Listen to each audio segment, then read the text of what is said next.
There we go. There it is. Well, hey everyone, thanks so much for joining us today. We thought we would do this training a little bit different than the other 2 weeks that hopefully all of you guys were able to join us for.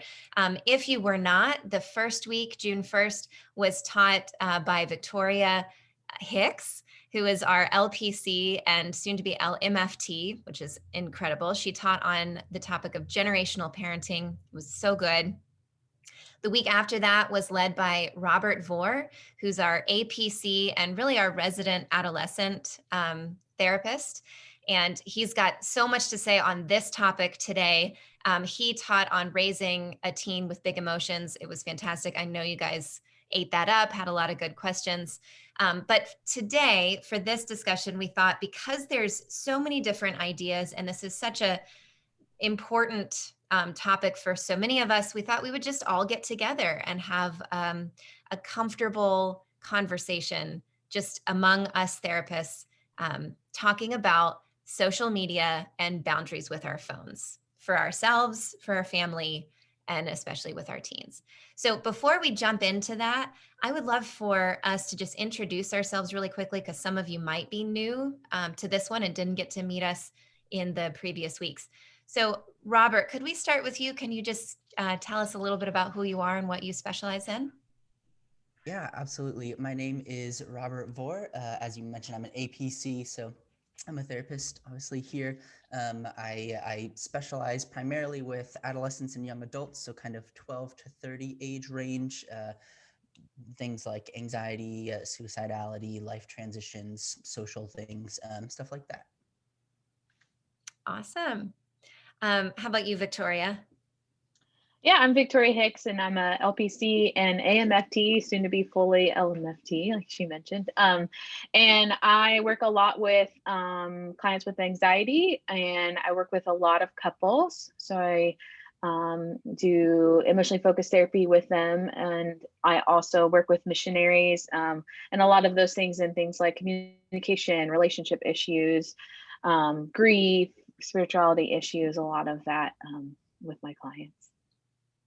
Awesome. Thanks so much. How about you, Katherine? Can you share with us who you are, where you're located, and what you do?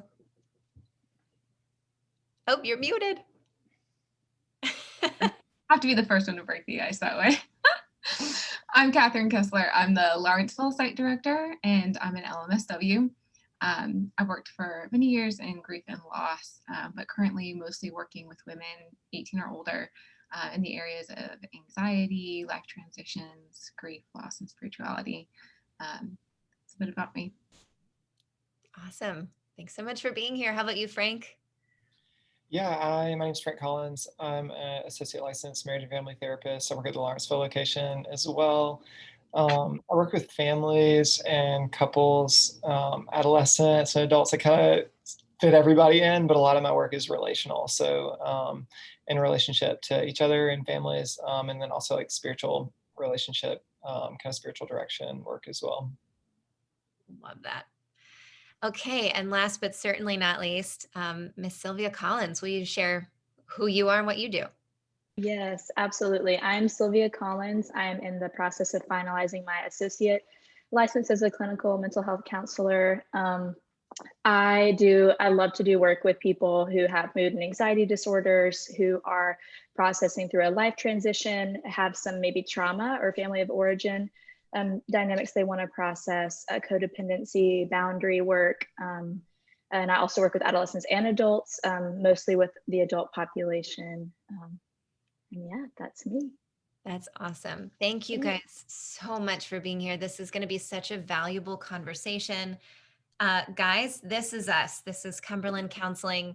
We have 2 locations where you can meet in person with these therapists. We have a Smyrna location where myself, Robert, and Victoria can meet you in person or virtually. And then we have the Lawrenceville location inside, I should say, Gate City Church. And that's where Katherine, Frank, and Sylvia can meet with you in person and virtually as well. If this is the first time that you're joining us and you would like to get started in therapy, visit our website, Cumberland Centers. TheAssessmentCenter.org. And the very first thing you'll see is a button that says make an appointment. That'll let us know that you're ready to get started, and we'll get you connected with one of these incredible people right away. And they really are incredible. I can't tell you how many awesome reviews I get like on the back end that people just want to let me know they've had such a great experience. So if you're ready, please reach out and we'll get you started. All right, why don't we dive in? Okay, so this topic matters so much to us as parents, to I think us as a society. My gosh, this is a really big topic. And our resident adolescent therapist, I don't know why I keep referring to you as that, but you really work so well with, you're right, that 12 to 30 age range. And they really connect with you and you do great work with them.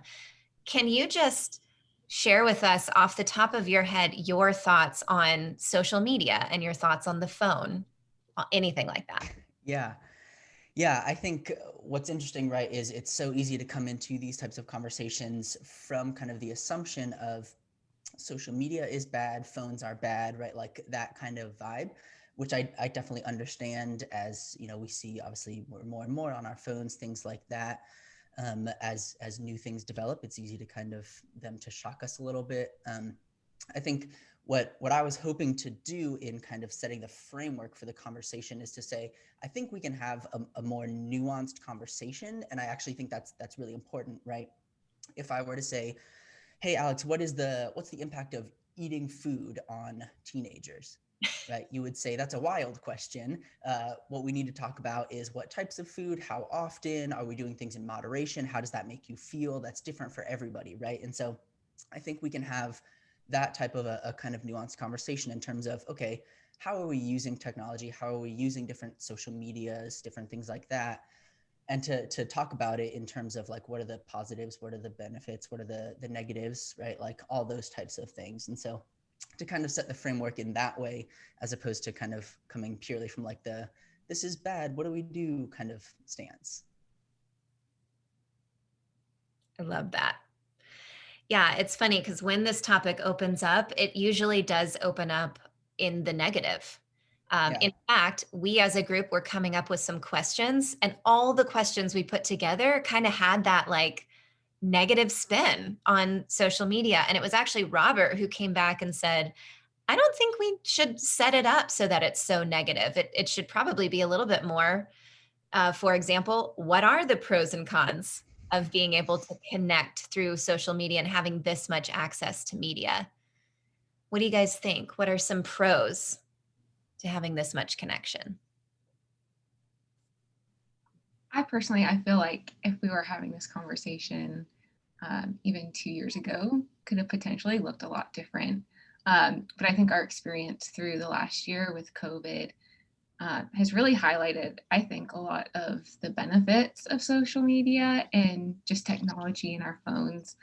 Just seeing how, even personally, being able to attend or have people attend my wedding virtually, or small groups and groups of friends to stay connected on social media in a way that we wouldn't have been able to if it weren't an option. Even attending family gatherings or funerals. I just feel like there were a lot of great opportunities for connection. Absolutely. Yeah, I'll jump in. I completely agree with everything Katherine shared, and even my work with teens, seeing how important for them during the pandemic it was to get to connect with friends. And I think that there's kind of two ways that social media can be used. I think it can be, scrolling with thousands of these loose connections that don't feel very meaningful. And I think there can be the messaging, the pictures, the fun with the inner circle of friends. And I think that can bring people a lot of joy, sending each other funny things. I think that can go a long way. And we know that obviously there is a quick, immediate dopamine hit to the brain when we're on these very high reward platforms, and we have to be mindful of like time limits and how we're using it.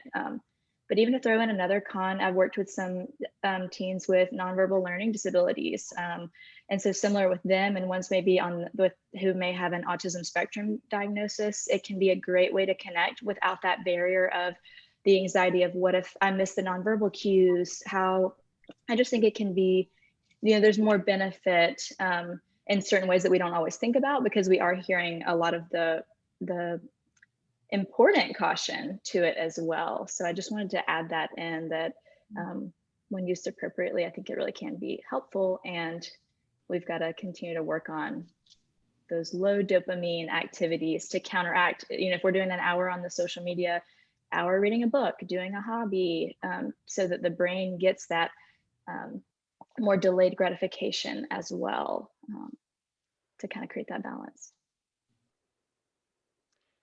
I love that. That was such a good tip. I don't know for any of you guys, but I noticed that if I spend a lot of time on social media, or days in a row where I'm focusing on something that I'm doing on social media, it is a little bit harder to stay alone with my own thoughts. It's a little bit harder to go slower, because for a little while I was so used to that, major dopamine hit. So I love that. Any other thoughts on that from you guys? The high dopamine versus the low dopamine hit. I'm interested in hearing more. I was just thinking from a connection standpoint, like you guys have mentioned. I think similarly, and when it comes to expectations, it's like social media, media in general, it's a tool, and it can be used positively or negatively. And just its existence is neutral. And I think similar to how parents create boundaries around how like their kids can stay up with friends, and which friends they can be around, and like what movies they can watch, and what things they can buy at the store. I think it's like a whole nother frontier of existence that parents have to navigate now. And it can be really intimidating and confusing, because there's so many apps and so much information, and the kids typically know more about that than the parents do. And information is constantly evolving. And I just think the amount of information that you want your child to have access to is really something to take into consideration. So there are issues and things to see and think about that you wouldn't want like a second grader to be thinking about and seeing, versus like a sixth grader or a 12th grader, or even a young college student. And so I think really kind of thinking about it in terms of the platform isn't necessarily the issue, but we have to just kind of create a new virtual world of boundaries and parenting in that environment, which is really challenging. It comes up a lot with work with adolescents and their parents. A lot of parents come in and they want to get rid of their kid's phone. That's like the first thing they want to do. And there's so many options and alternatives kind of in between that we try to work on to create some balance there. I think the cool thing too about like helping teach kids how to have boundaries with your phone is you're not only teaching them that with social media, but you're teaching them how to do that in things in the future, like school or even relationships, or even in future work environments. And they can learn how to do something in moderation, because anything in excess can be unhealthy. So then we can apply that to the future. You're teaching them something valuable that they can take with them for the rest of their life, even when you're not around. Absolutely. That relates to me for what we were sharing too, of having that balance of, okay, if I'm going to spend this much time on social media, that's fine. I can choose to do that. And I need to also be thinking of what else am I going to spend my time doing? And I think with teens, a lot of this can be a dialogue, instead of the parents saying, this is what you're going to do, but really helping to create a culture of honor where you get to discuss those things and come to those decisions together. And the one thing that is really interesting with digital use is that if you start to set a boundary, so for instance, with gaming, for 1 hour, which gaming is another big social platform that a lot of teens are using these days, and it can be a great outlet. The problem is when you're gaming for hours and hours on end, your brain just it's like your dopamine receptors start to decrease because of the excess of dopamine. And then you get to where you're only playing to not feel bad anymore. You're not playing to feel good. And so it's saying, okay, you can play for an hour. And if you hold that boundary consistently, the teen's body clock will actually start to realize, oh, I think I'm getting close to that hour being up, instead of that power struggle, push the boundary every single time. And let it be a dialogue of how can we partner together and create a plan that everyone feels respected and that we're not going to budge on. And that can be more challenging with phones, because obviously there's texting and how do you create those boundaries? But I think just having dialogue can be so empowering. I definitely agree with that. That's what I was going to bring up, is like that conversation, right? And as Victoria mentioned, teaching a skill to move into the future, right? Because if I just say, okay, you only have 1 hour of screen time or whatever, which for the record, we should throw the term screen time out entirely, because that means nothing. You do school online, you do TV, you watch, there's a million things. So that as a catch-all term is not super helpful. But if you just say, okay, you have 1 hour of screen time, it becomes that kind of push-pull, right? But if we can have a conversation about, hey, what were you doing during that time period? How did you feel afterwards? Things like that. Then we can, I learn more about you and what you're doing online and the things that impact you. But I can also help you as the adolescent or even a younger child, right? Start to gain some of that insight of, oh, it's worth checking in. I spent an hour on social media. Was I mindlessly kind of scrolling and then I felt bad afterwards, or was I like engaging with my friends and building those relationships and I felt better afterwards, right? Like using those conversations to build that connection, but then also to help like the individual kind of evaluate and gain some of that insight. Yeah, and even thinking what you shared, Robert, made me think of like, what kind of family activities are you participating in? Are people, you sit in the living room, everyone's on their phone, or are you like playing games and engaging in dialogue or going on walks and being in nature? It is a muscle that you have to stretch if you're not used to that delayed gratification. Like what Alex shared, I relate to a ton of, I'll have days where I'm just kind of on my phone a ton, and then I'm like, oh, I don't feel as connected to my heart. I don't feel like myself. And then when I do go on that walk or that hike that I normally love, I'm a little antsy. I'm not as present. And so it does take practice to build that muscle of actually being alone with yourself and then being connected with others, because once you're used to getting that hit all the time, your brain wants to keep being entertained. And that's why even just doing those low dopamine activities, I have to consciously think about them, like, okay, I'm reading books now before bed, and I'm going on a walk once a day if I can, which can go a long way. So having some family activity even that might bring in some of those opportunities, I think can be really helpful to teach that patience piece, that delayed gratification piece, instead of just putting the burden all on the child to create boundaries over something that can be that highly addictive. I don't think any of us could do that well as a developing human.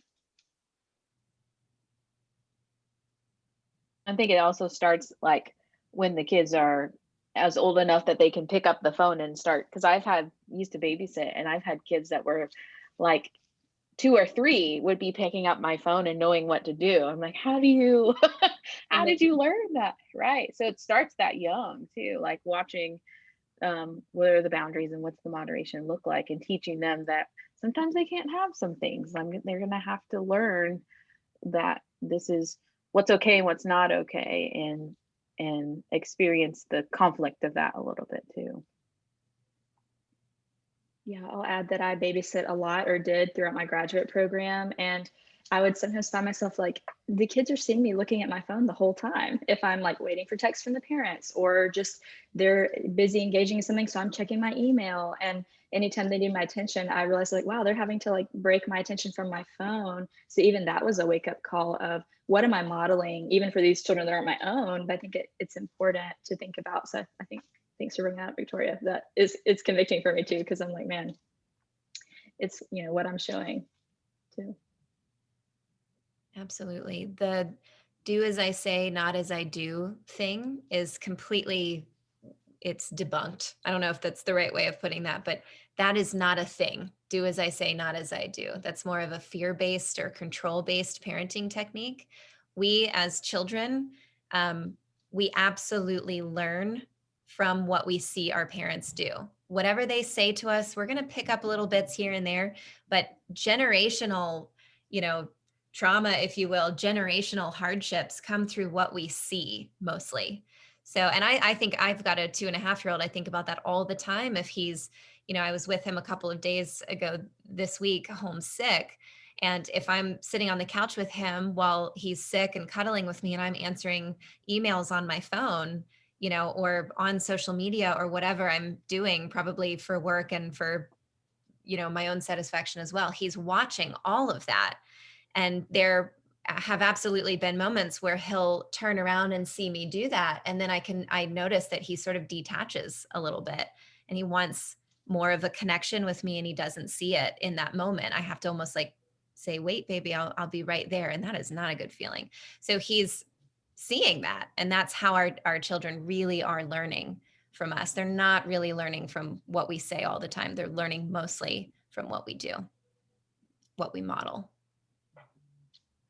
And I think on a similar point to that is there's the creating boundaries of what we're not going to do, you know, like when the time on video games ends, like, and kind of showing that parents, like building that culture of like we put our phones down when we're all together as a family. But also I think part of the work is not just setting what's off limits, but introducing what is for the current time. And I think a lot of times we create rules around things that are bad, but we forget to fill our time with things that are fulfilling. And I think that's part of that burden is on parents. It's an invitation to create a culture within your family and with your kids and like helping develop their creativity. And so a little effort goes a long way.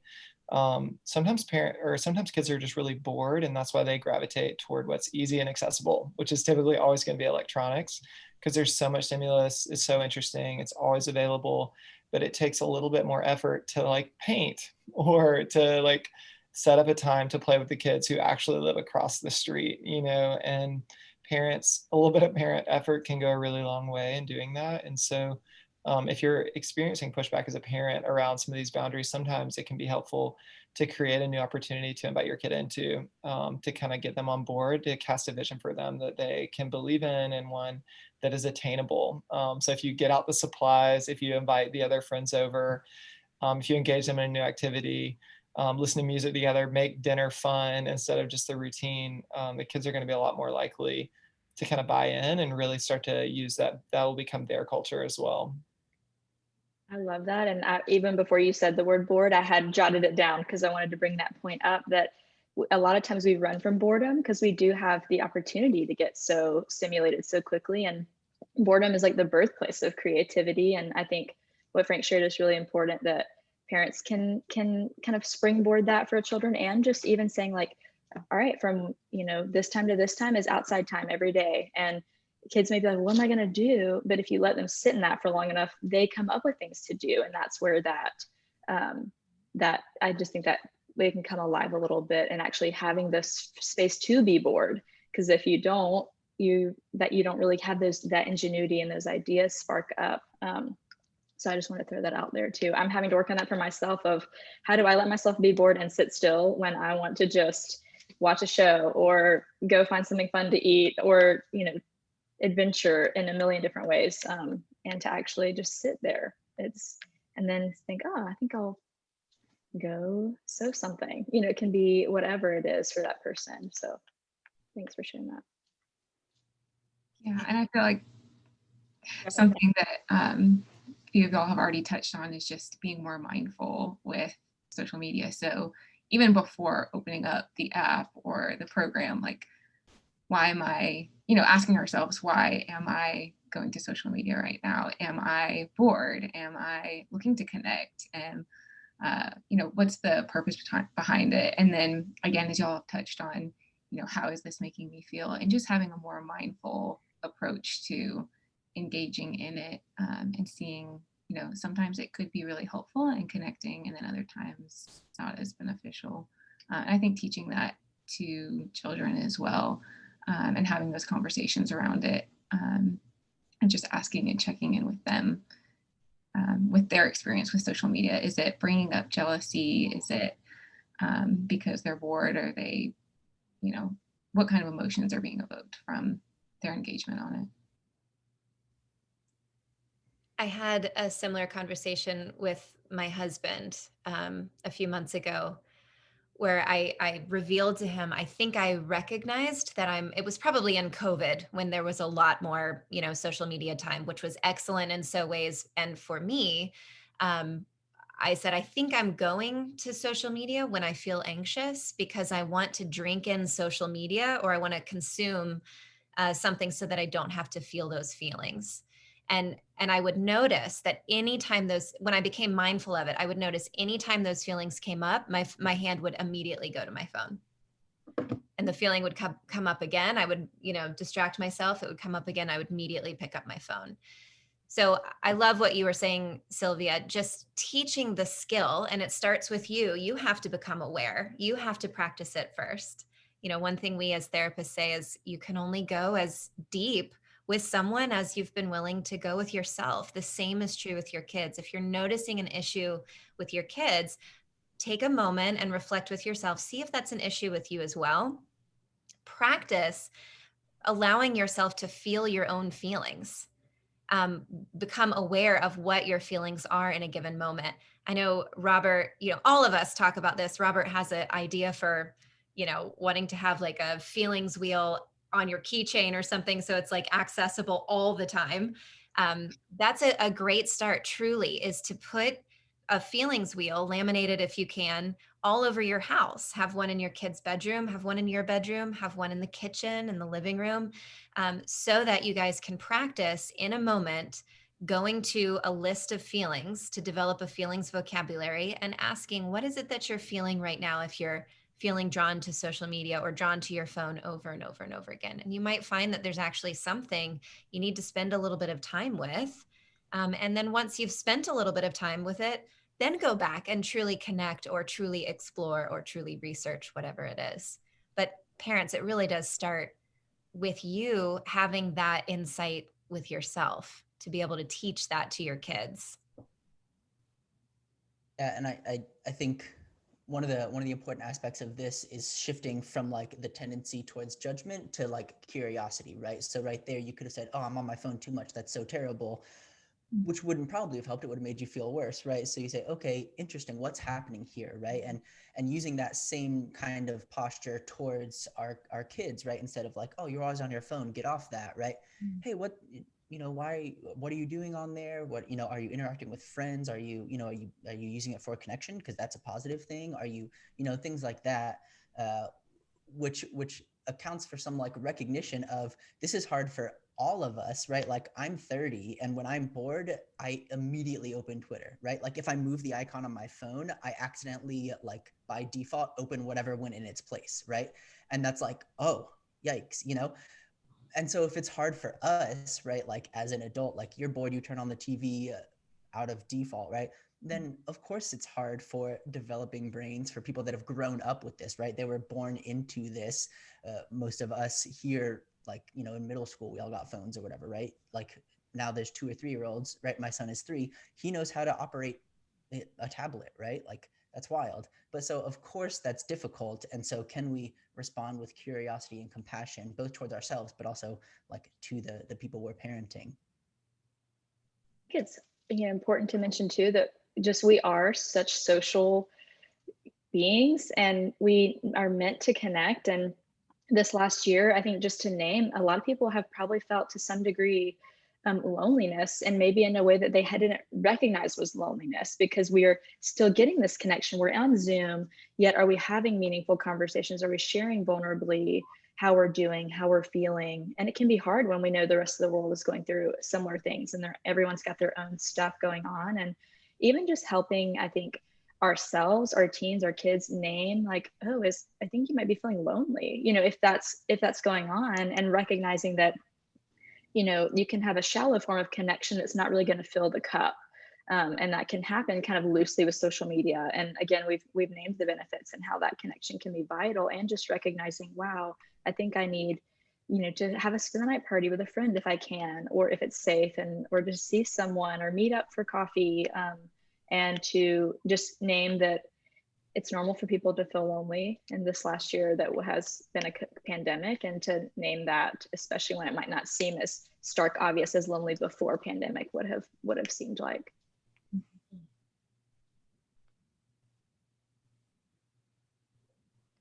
Yeah, very good.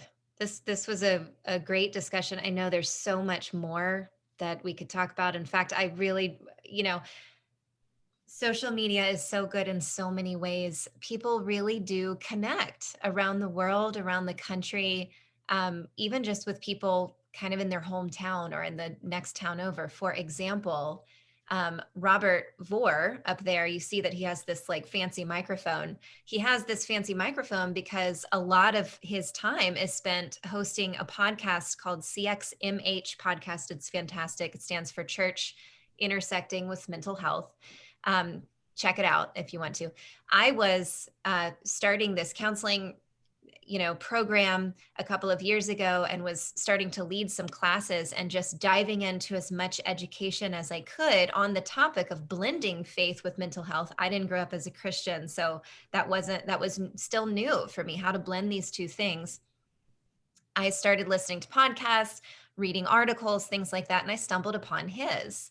I listened to several of them. I mean, maybe even all that he had at that time, took notes, even like on one of my PowerPoint slides had his quote on a slide. I hadn't even met him yet. And then I, being kind of the,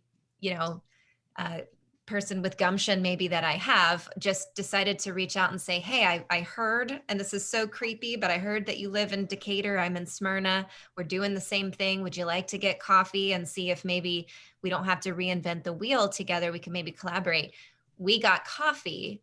And now he's leading or helping to lead the discussion on social media. So guys, there is so much beauty that can come with this much easy access to connection. We can actually see that the world is a much smaller place, and the world is actually not quite as scary in some sense, because all you really have to do is send a message or reach out, and chances are at some point you might be able to connect with that person, which is what Robert and I were able to do. Robert, anything on that topic specifically? Because I know you're in the social media world, with your podcast and everything. Any last thoughts on the beauty, really, of this much connection? Yeah, I think, keeping in mind that we are social beings, right? Like, we're created for connection. And again, just really evaluating, hey, am I using these tools, right, as Frank said, to foster that connection, right? Like, you are one, but I've made a bunch of really, really good friends through social media. There's obviously limitations to that in terms of you gotta make sure that the people are safe and things like that, right? Obviously, we want to be having all those conversations, but we want to have both sides of that. We know that social media, there's some evidence that like it leads to an increase in empathy, right? Like, because I can hear a bunch of people's stories that I wouldn't have ever heard in my like actual existence bubble, right? Things like that. And so, having both sides of that conversation present, I think is important, and that's obviously like what we've been trying to do here today. Yeah. Well, I know for the listeners out there, I know you guys are going to have questions. As soon as Robert said, you want to make sure that they're safe, my little parental fire went off like, holy smokes, absolutely. And I knew that Robert was safe. And yes, that's probably going to bring up some thoughts and some questions about stranger danger and how easy it is, to connect with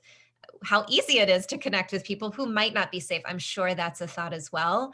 But there's so much social media bashing that goes on, especially for parents of teens in this generation. And so I love that where our conversation went was a little less negative and scary and take the phones away and get rid of it, it's going to destroy you.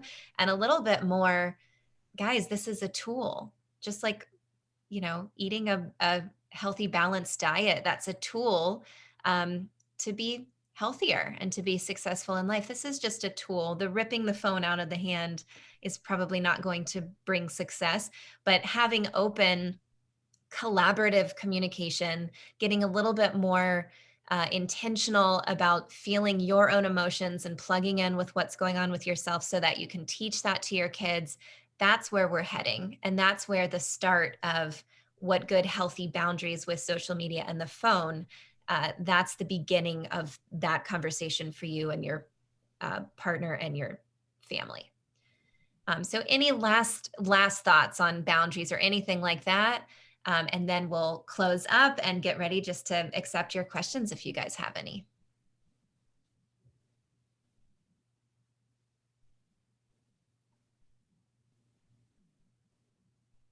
The only encouragement I would give just around parents setting boundaries, if both parents are still in the home, just communicating clearly beforehand, before communicating those boundaries to your kids. That will really help you guys be on the same page. You'll both be able to reinforce. The kid won't have conflicting messages. There won't be any undermining. It'll all be clear. Even though it takes extra work, to talk to your spouse, it'll all be so clear for each other, but also for your children. And that just develops a culture of respect and accountability, which is sustainable. So, because ideally all the rules and boundaries that you have with your children, they're not going to wear you out, and so I think that's just something that kind of popped in my mind as you think about boundaries around electronics and gaming and social media. Awesome. All right, well, let's end here. Listeners, we're ready for you. So get your questions ready and we can have a little bit more of a chat. You'll notice that all of us are not in the chat. This was a pre-recording. Obviously, not everybody could be here tonight. But those of us who are here, we would love to answer your questions and keep the dialogue going. Remember, guys, next week is our last one. I know June has 5 weeks. We're only actually doing this for 4 weeks.